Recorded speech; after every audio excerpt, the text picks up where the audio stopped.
Hello, we're just doing an interview with Nick Austin from Chelsea about the Chelsea anthology. Oh, right. Hello, everyone. So, fucking up right. Alright, so out of the there's 9 albums on this anthology. Yes, yeah, there are, yeah. Which basically, they're all the studio albums. I know there were live albums as well, but these are the studio albums that are being put out. And it's quite nice to have them all together in one big package kind of thing, yeah. So you're on 3 of them, is that right? But 3 of the best ones. Yeah, well, obviously, yeah, that's right. I'm on the Evacuate album, which is, I think, is on the first of the box sets, and then there's the alternative album and Traitor's Gate on the later box set, which obviously they're albums that I've done as well. Yeah. All right, so let's talk about Evacuate. This was done in 1982. It was indeed, yeah. Quite a long time ago now, isn't it? Yeah, but it seemed a long time after punk. It seemed after 78, 79, it seemed a long time, didn't it? I know, but it's like when you look back, it was no time at all. It's weird. Yeah, I mean, we're still alive. Yeah, yeah, still alive. Still, but there was. It was an interesting time. Cause, I was very young, and but it was an opportunity for me to really get my teeth into, I'd done some songwriting things for the band, a few tracks earlier on before that, but the Evacuate album was my chance to really shine, it would seem that a lot of people liked it, and it's very flattering that people still kind of rate it as the best Chelsea album, which I mean, I'm very, I've got, it means a lot to me. Not to say that the ones that I did later, obviously I think are better, but I mean, it's nice that people put it or treat it with such high regard.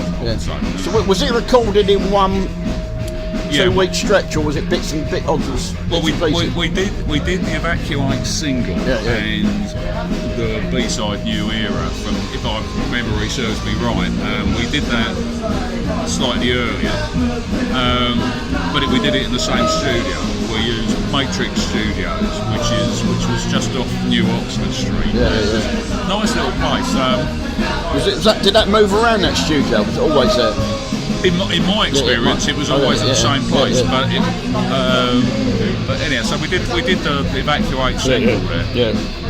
It's very funny at the time because when we mixed it, there was a few people from the record company down, and they were all convinced it was going to be a smash hit, I just remember when it was it went from the kind of little monitor speakers in the studio to going up on the big tannoy speakers and cranked up.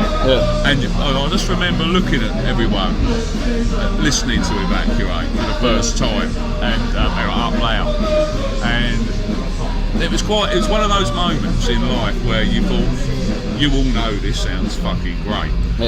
And I don't know, there's a little bit of magic in the air. I mean, it didn't turn out to be a huge hit. I mean, it was for a label. It wasn't on a major label, was it? No, but I mean, a small label. But it got a huge amount of airplay.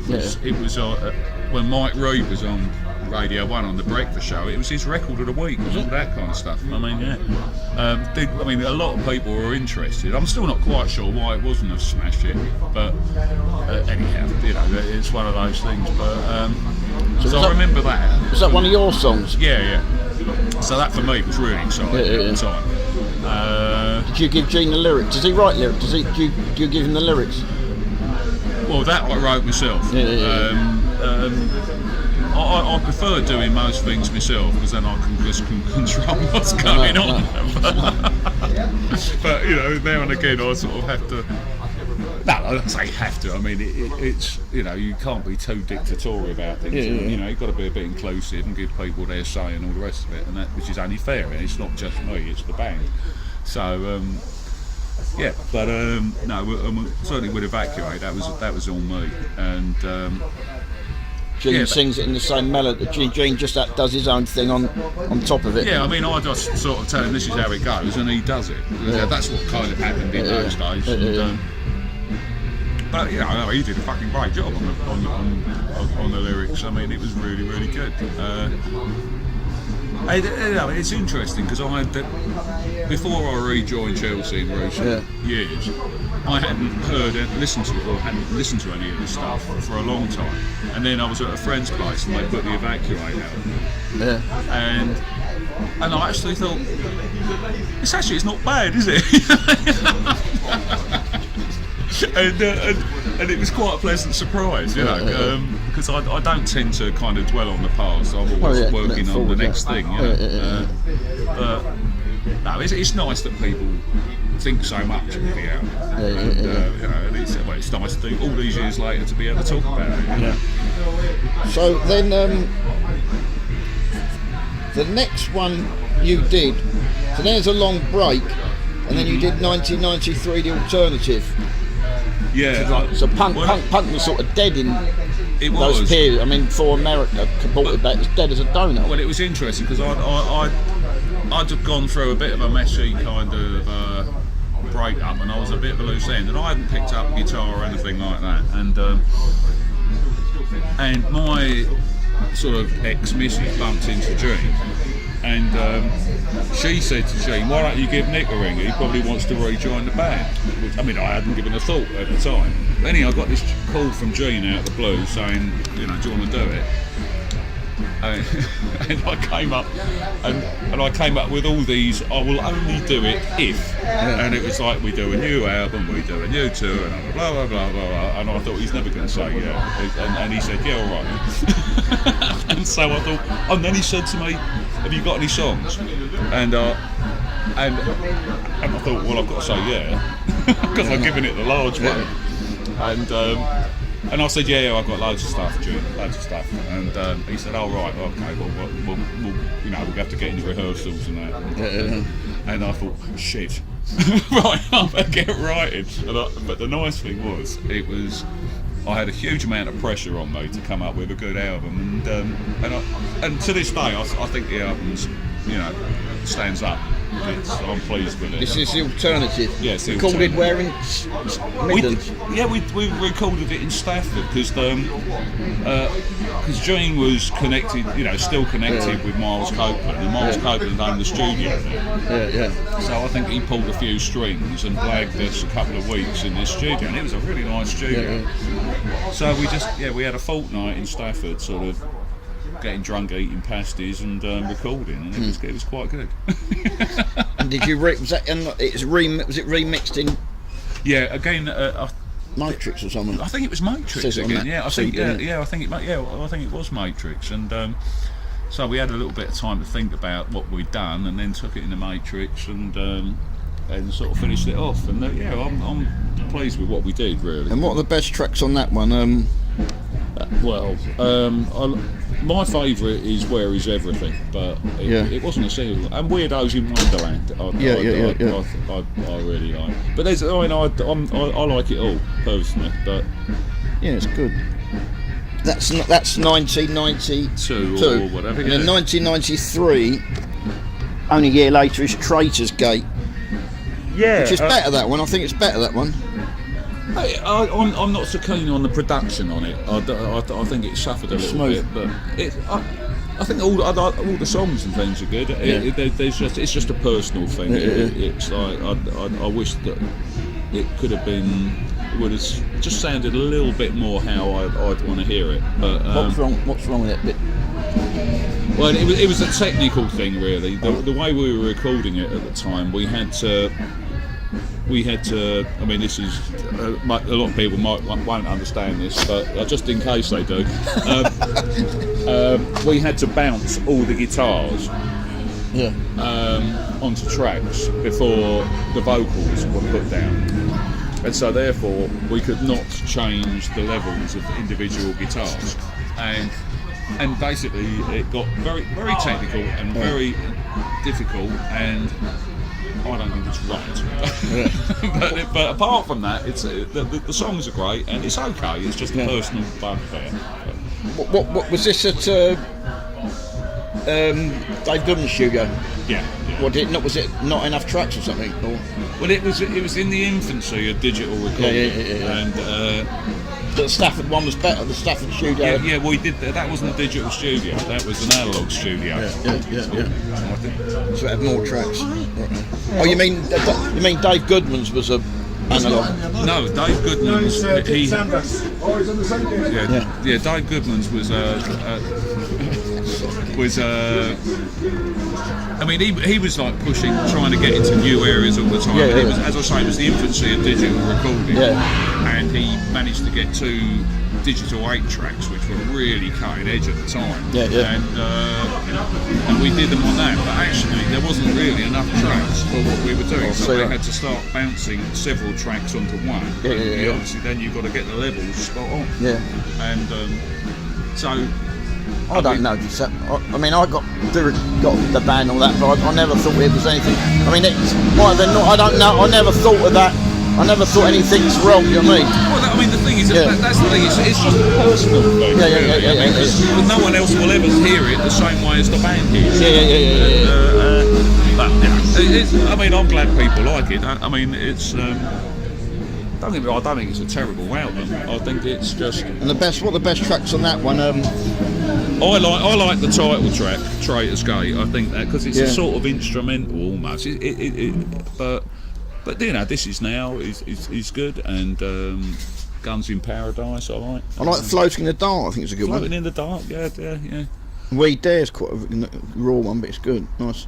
Yeah, I mean, I like all the songs. Yeah. And what about, going back a bit, what's Standout? That's a good one, I like that. Standout, well that was the last single that I did before I left the band the first time round. I mean... Who's on guitar? Because I sent you on, there's a very rock guitar solo on that. Yeah, that's a guy called Gary Cotter. I think it's probably a little bit too metally for my liking, but I'm a bit of a purist. You're sort of playing, you're a bit like me, you're sort of like a Steve Jones, isn't it? Like the rhythm, and then a bit of Chuck Berry on top of it. Exactly. That's sort of, when I listened to it, I thought that's a real fucking rock. So at the time I thought, who's playing that? He's good. I mean, well, the thing is, it's good, but I would have liked to have been toned that down a little bit, really, with hindsight. So you were doing gigs, there was guitarists changing, so you were doing these gigs and other guitarists were coming and going, like Gary Cotter, whoever. Well, no, I mean, Gary did the whole Evacuator. But on the Evacuate album, it's just you on guitar. That's right. Yeah? No. Steve Tennant, who was in Menace. Yeah. Oh, he's on it. Yeah. It's not on the. It's not on the cover. Oh, was he not on the cover? No. See that, man? Oh, no. Well, Steve Tennant played. Did he? Didn't know. I'm surprised if he isn't mentioned. But no, never do that. All right. So there was. So Evacuate is Steve Tennant and you. Yeah. And then the alternative. It's just me. You, and then the other one's another guy, isn't it? Traitor's Gate is me and Rob Miller. Do you remember a gig at Oxford Dolly? Like a heavy metal pub? Vaguely. Hold to that, and that bloke was there. Robbie said he had John McGee on soul guitar. That's right. The band yeah. It was a good gig, there wasn't many people there, but what else? So you've just done a good one now, isn't it? A good new album now. Oh, 10th one's good, isn't it? What the Saturday night, Sunday morning? Yeah. Well, people seem to like it, which is good. Yeah. I mean, I don't know, what can I say really? It's like I am. Because I've got my own studio. It's like I'm very finicky about lots of stuff, and so I'm the worst person really to ask about things. So I'm always unhappy about something. Well, not when it's going to mastering, or you mean a couple of weeks after? Well, no. I mean, it's like I think what it is, it's like. It's probably because I'm a control freak or something, and I think, well, why didn't you do it like that? Why didn't you do it like that? Why didn't you do it like that? What, the other members of the band? Yeah, But see, that's not a problem. I think everyone should think the same way as I do. The song I know Pete Shelley and the Buzzcocks. When my friends used to jam, he'd have a new song and they'd play bass and drums and they'd jam a bit and he'd say, "Stop! It doesn't go like that." And they go, "Well, we just check." No, it doesn't go like that. And he likes it to be straight. I mean, the bass and drums. I don't do jamming. Really not interested in jamming. I'm almost done. What do you think? Well, yeah, I mean, I'm trying to think what else I can say about that whole sort of evacuate period in these. It was a rebirth, wasn't it? It was a second... Yeah, I mean, I remember, that was the other thing. I remember the Exploited were in Matrix when we were recording as well. They were doing their... Was there more than one room? Yeah, they were doing their first album. They had... oh, God, what's his name? The guy who had been in the subs, Steve, playing on drums. Steve Roberts. Steve Roberts, yeah. Yeah. And that was quite good because I remember we were all playing pool and things, in there while it was sort of dead time and things and all that. And Just was quite a nice studio, wasn't it? It was all right. Yeah, it was like it was like the cheaper end of a great studio. Yeah. So you had to be signed up, but you wouldn't. It's not a type of studio you're going to if you weren't signed up, is it? Basically, it's a master. There used to be masters and demo studios, This and was that's a master's studio. Yeah. I mean, but it was the cheaper end of that. The punk band, yeah. It was the punky band. But it was good. I mean, yeah. And I'm trying to remember the guy that was engineering on Evacuate. These names gone in the mist. Not Kenny. No. But it was. I remember little thing, whatever his name was. On Last Drink. Yeah. At the end, when you get the backing vocals coming in, the sort of harmony kind of vocals, he did those on it. Yeah. And I don't think that's ever been mentioned before ever. But yeah, it was the guy that so was who produced Evacuate? Steve Tannett and Harry Malowski. Who's Harry Malowski? He worked for Miles. He was a bit of everything. Did a bit of photography. Harry took the photo that was the cover of Evacuate on Primrose Hill. And he used to drive us around to a lot of gigs, and he did a bit of everything. He's a producer. He produced. Because I noticed did you ever do gigs with Cron Gen? Yeah. Cron Gen played with us a lot. Yeah, hell of a lot. They're going to America. Yeah, I saw that. First time since 1982. I saw that on Facebook. Yeah, because they were in America when I went to America as well, and I remember they were we were playing in Phoenix, and a couple of them had stayed on. They'd played in Phoenix, but they'd stayed on because they knew we were playing. So because they, got these girls and things on there and all that, and it's like, and I remember walking in. This is a story. I remember walking in, and I won't say who from John Cronje, but they had these kind of birds on their arms, and of course we just walked in with no girls at all, and I thought, you're making us look a bit bad. So anyhow, there was this girl working behind the bar, and she was a real looker, and every bloke was looking at her, and including the guys from Cronje, and so I thought, I've got to get my own back here. So I thought, this is my mission. I'm going to pull that girl behind the bar. Because I've just got to try and save face here. And I did, so that was alright. So Pete Dimmock was in Chelsea, wasn't he? Who died, unfortunately. Yeah, but that was after my time. When I left. That was after I left.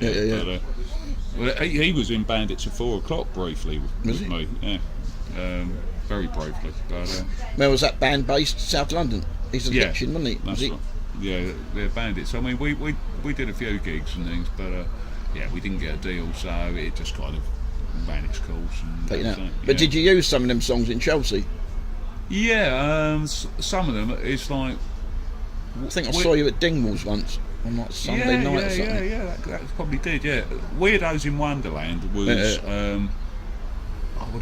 It was a song that I can't remember what I called it in Bandits now. So it was called Strange Audience when we did it with Bandits, and there was another couple that who changed it. Who changed the lyrics, Gene? No, I did. Oh, you did it. Yeah. So I kind of had to take the reins really then. Yeah.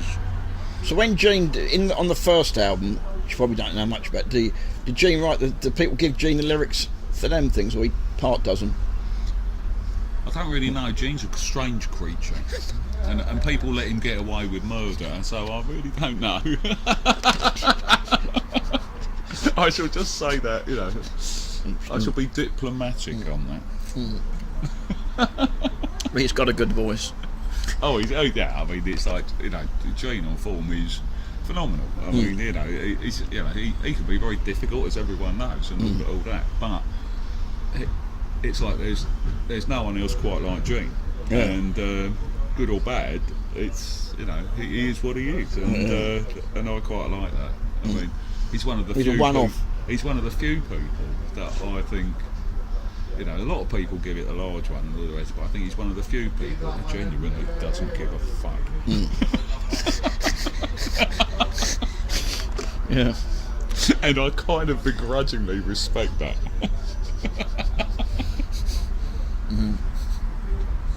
Difficult lead singer, sometimes the best lead singers are the most difficult.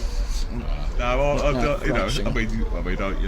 sure you know the amount of ructions that have been in Chelsea over the years. I mean, I've had plenty of rows and left the band several times, blah blah blah. But at the end of the day, it's like a family. It is a strange family. Yeah, and it makes me laugh. Yeah. And obviously, it seems to be doing well. Looking at I know it's the 40th year, but looking at the gigs lined up, it seems to be doing better than it's done since 1982, isn't it? Well, I think the thing is, anyone that goes and sees Chelsea now knows that the band doesn't mess about. Yeah. I mean, very good live, isn't it? We do it properly, that we're not going through the motions. It's like blood, sweat, and tears is going into it. And I think, being one of the first punk bands, I think, if you like, it's a strange case of a working museum. It's like this is the reason why it took over the world. Yeah. And it's like, and I think you have to do it properly, or don't do it, kind of thing. And I feel quite strongly about that. I mean, the band has got to be absolutely kicking, or we stop.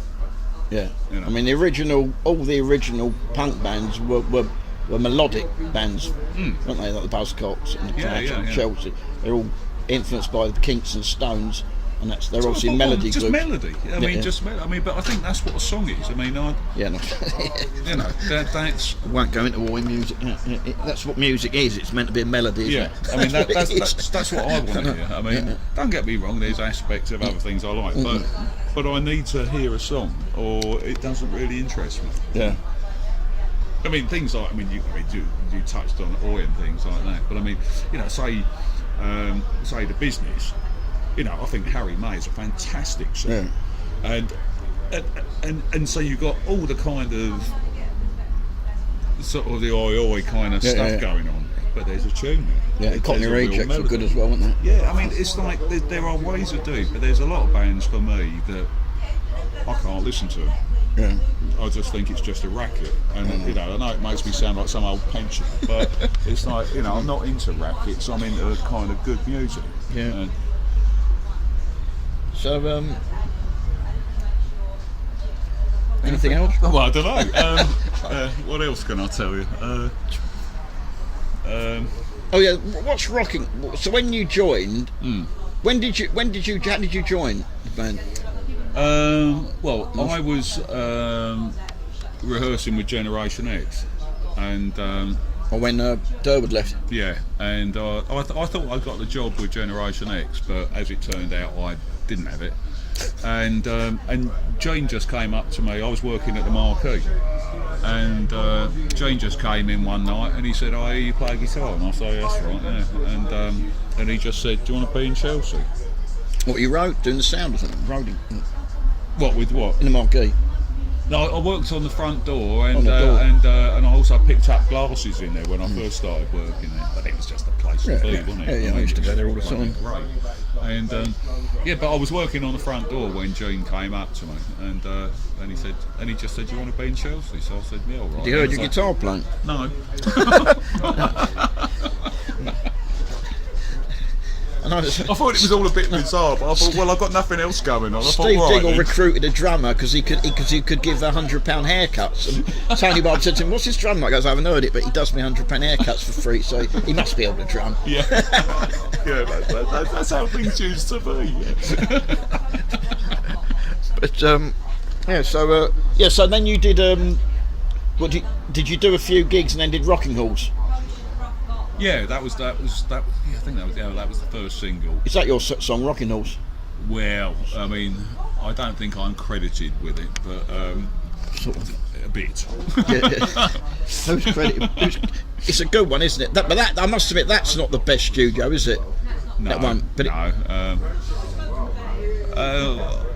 I think Years Away was song. The B-side, wasn't it, to that? Yeah, that's quite good. Yeah, I mean, because I ended up, Jane said, "You sing that one."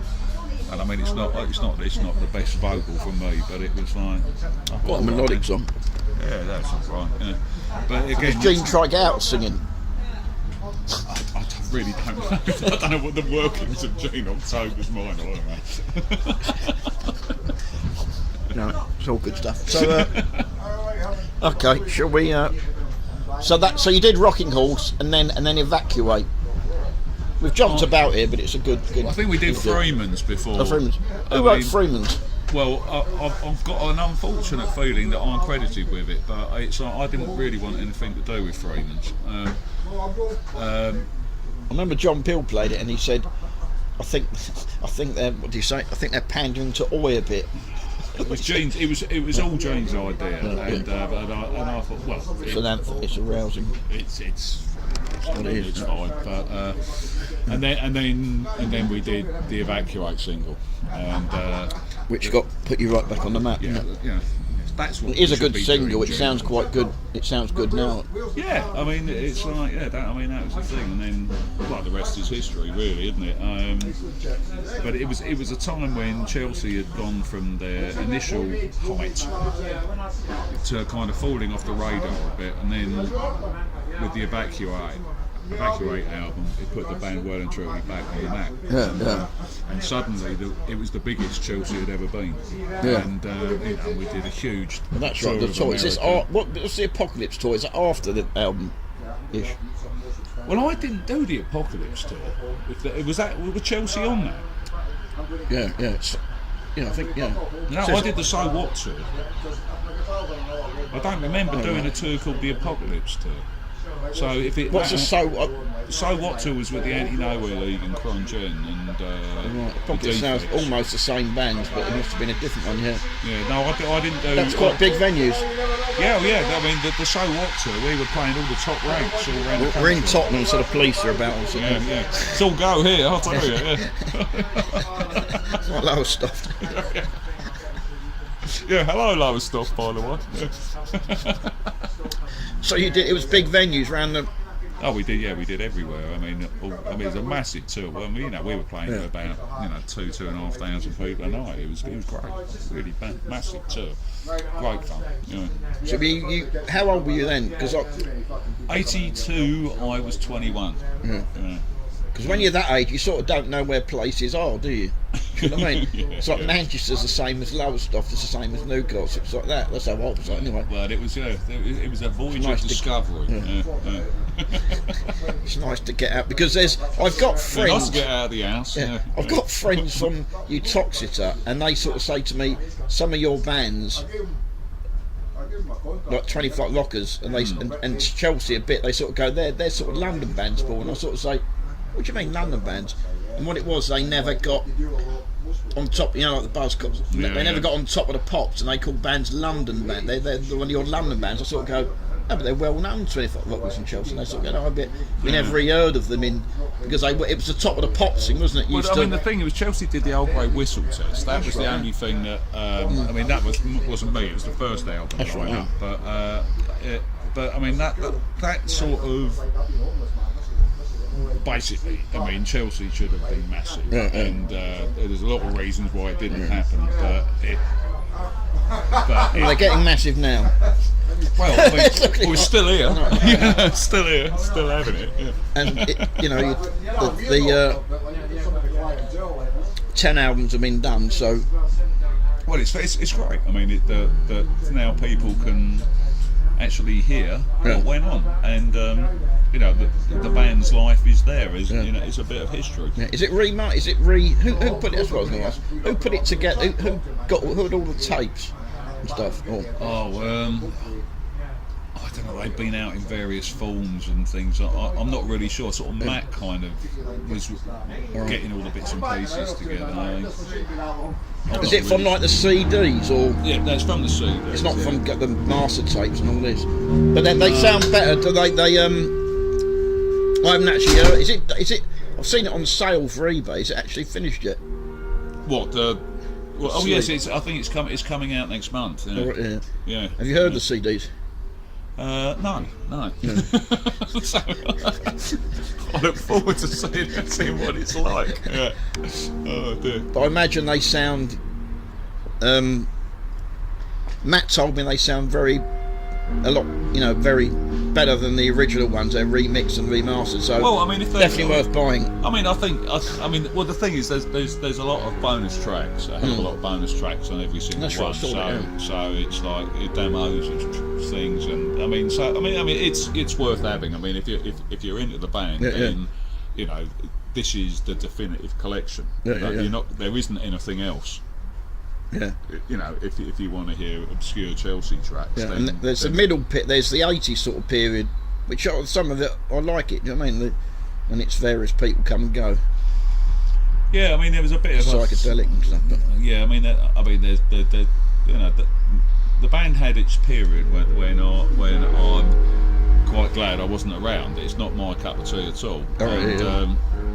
What bands do you like? What is your top music? It's a bit kind Generation X, I think. I love the first Generation X album. I don't know. I mean, there's lots of things I like. I mean, not just punk stuff. I like a lot of classical stuff. I really like Leatherface. I don't know.